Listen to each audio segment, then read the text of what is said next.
குழந்தை வயிற்றுல இருக்கிறத விட பிரசவம் சிசேரியன் இல்லாம நார்மல் டெலிவரியில வெளியே வர்றதுதான் கஷ்டம்.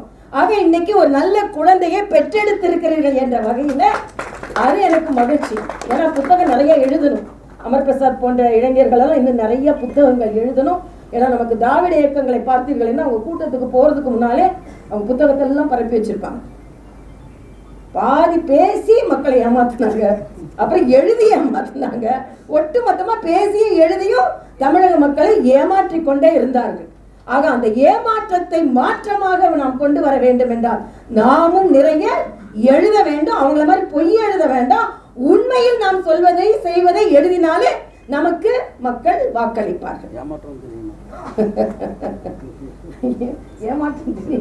ஏமாற்றம் தெரியும் சொல்ல, நான் மாற்றம் தெரிந்தால் போதும் நான் சொல்றேன். அது அண்ணனோட கொள்கையா இருக்கலாம். அதனால நாங்க கொஞ்சம் மெதுவாகவே தான் பண்ணுவோம். ஆனா கூட மாற்றத்தை ஒரு ஆரோக்கியமாக கொண்டு வருவோம் என்று சொல்லி நல்ல நல்ல அதாவது எனக்கு நான் மருத்துவ திட்டம் என்று சொல்லும் பொழுது இந்த ஜன் ஔஷத் என்ற மக்கள் மருந்தகத்தை நான் வணங்குகிறேன். ஏன்னா நான் ஒரு முறை நோயாளிகளை பார்க்க போய்கிட்டு இப்போ ப்ராக்டிஸ் பண்ணுறதில்ல, ப்ராக்டிஸ் பண்ணும்போது நோயாளிகளை பார்க்க போகும்போது ஒரு நோயாளி ரொம்ப கவலையாக இருந்தார். ஏங்க இவ்வளோ கவலையாக இருக்கீங்க, என்ன ஆகுமோன்னு கவலைப்படாதுங்கன்னு சொன்னேன். அதுக்கு அந்த நோயாளி சொன்னார், என்ன ஆகுமோன்னு கவலைப்படலை டாக்டர், எவ்வளோ ஆகுமோன்னு தான் எனக்கு கவலையாக இருக்குதுன்னு சொன்னேன். ஆக அப்படி இல்லாமல் 5000 ரூபாயில் வந்து ஷபீர்னு ஒரு சிறுபான்மை சகோதரர் சொன்னதை கோட் பண்ணியிருக்கிறாரு நம்ம அமர். என்னன்னா அது நானே பாண்டிச்சேரியில் அந்த திட்டத்தை மேற்கொண்டு வரும்போது எவ்வளவு பேர் அதில் பலன் அடைந்தார்கள் என்று நான் சொல்லி இருக்கிறேன். 5000 ரூபாய் எனக்கு ஆகிக்கொண்டு இருந்தது. ஜன் ஔஷத்ல மருந்து வாங்கினதுக்கு அப்புறம் எனக்கு 1500 ரூபாய் தான் மாதத்திற்கு ஆகுது. ஆக 4500 ரூபாய், அதுக்கு மேல வந்து 3500 ரூபாயை நான் மிச்சப்படுத்தி நான் வந்து என்ன செய்யறேன்னா அதுல இருந்து நான் வந்து சத்துள்ள பழங்கள் வாங்குகிறேன், நல்லதை வாங்குகிறேன் அப்படின்னு அவர் ஒரு பேட்டி கொடுத்திருக்கிறார். அது மட்டும் இல்ல 66 கோடி மக்கள் இன்சூரன்ஸ் பிரதமரின் உடல்நல காப்பீடு திட்டத்தில், மருத்துவ காப்பீடு திட்டத்தில் பலன் பெற்றிருக்கிறார். நான் மருத்துவரா தஞ்சை மருத்துவக் கல்லூரியில் பணியாற்றிக் கொண்டு ஒரு 100 ரூபாய்க்கு மருந்து வாங்க முடியாம மக்கள் சாவதை நான் பார்த்து இருக்கிறேன்.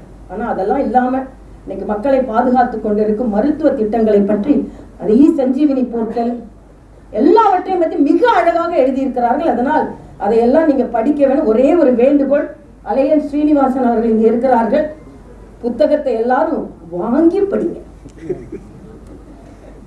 நம்ம வாங்குற புத்தகத்தோட நம்ம வாங்குற புத்தகத்துக்கு நாம கொடுக்கின்ற விலை, அதுல வந்து நம்ம வந்து அந்த கவருக்கும் பேப்பருக்கு தான் கொடுக்குறோம், அதோட கண்டென்ட்டுக்கு நம்ம கொடுக்கல. கண்டென்ட்டுக்கு கொடுக்க ஆரம்பித்தால் விலை மதிப்பற்ற பணத்தை தான் கொடுக்க முடியும்.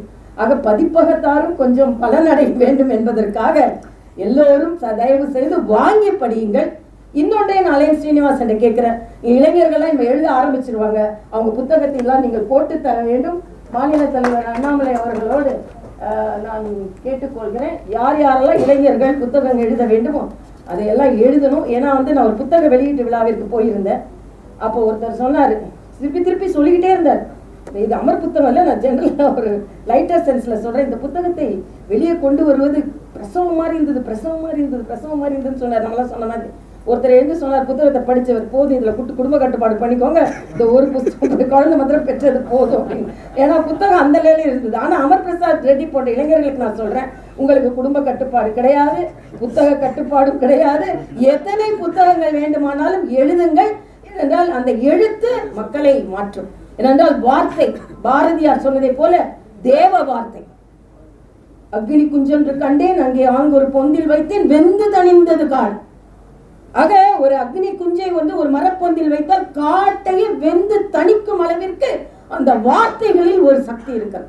உதாரணத்திற்கு கேசிஆர், உங்களுக்கு நல்லா தெரியும், தெலுங்கானால முதல் புரட்சி எங்க வந்ததுன்னா, நான் சொன்ன ஒரே ஒரு வார்த்தை தான் அவரை அப்படியே புரட்டி போட்டது. குடியரசு தினத்தில் நான் எனக்கு பேசக்கூடாது அப்படின்னு என்கிட்ட ஒரு கண்டென்ட் கொடுக்கல, நான் சொன்னேன், 2 வார்த்தை தான் சொன்னேன், எல்லோருக்கும் ஃபார்மர்ஸ் எல்லோருக்கும் ஹவுஸ் தேவை, ஆனால் ஒருவருக்கு ஃபார்ம் ஹவுஸ் தேவையில்லை. விவசாயிகள் எல்லோருக்கும் அவர்கள் பண்ணையில் வீடு வேண்டும், ஆனால் ஒருவருக்கு மட்டும் பண்ணை வீடு தேவையில்லை. இதுதான், இந்த கேப்ஷன் தான் வைரல் ஆகி முதலில் கேசிஆர் பத்தி நெகட்டிவிட்டி கொண்டு வந்தது. ஆக வார்த்தைகளுக்கு மிக அதிக சக்தி இருக்கிறது. அந்த வார்த்தைகளை நீங்கள் கொண்டு இந்த புத்தகத்தை எழுதி இருக்கிறீர்கள். ஆக இந்த புத்தகம் நிச்சயமாக பலன் தரும். நமக்கு நிச்சயமாக தாமரையை மலர வைப்பதற்கு இதற்கு பயன் தரும். அதனால் நல்லதொரு நிகழ்ச்சியில் கலந்து கொண்டு இன்னும் பல புத்தகங்களை நீங்கள் எழுத வேண்டும் என்று கேட்டு, எதிர்ப்பு அரசியலும் எதிர்மறை அரசியலும் அதிகமாகி கொண்டே போகிறது. அது மாநில அரசியல் இருந்தாலும் சரி.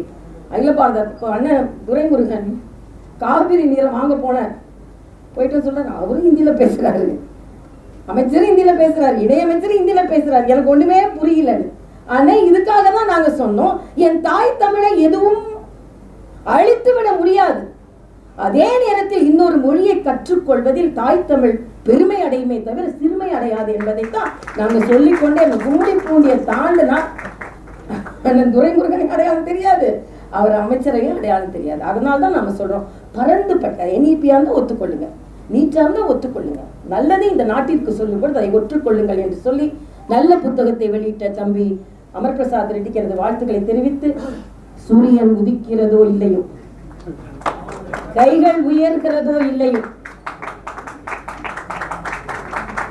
இலைகள் துளிர்கிறதோ இல்லையோ, தாமரை மலர்ந்தே தீரும், தாமரை மலர்ந்தே தீரும், தாமரை மலர்ந்தே தீரும். 2026 தாமரை மலர்ந்தே தீரும். நன்றி.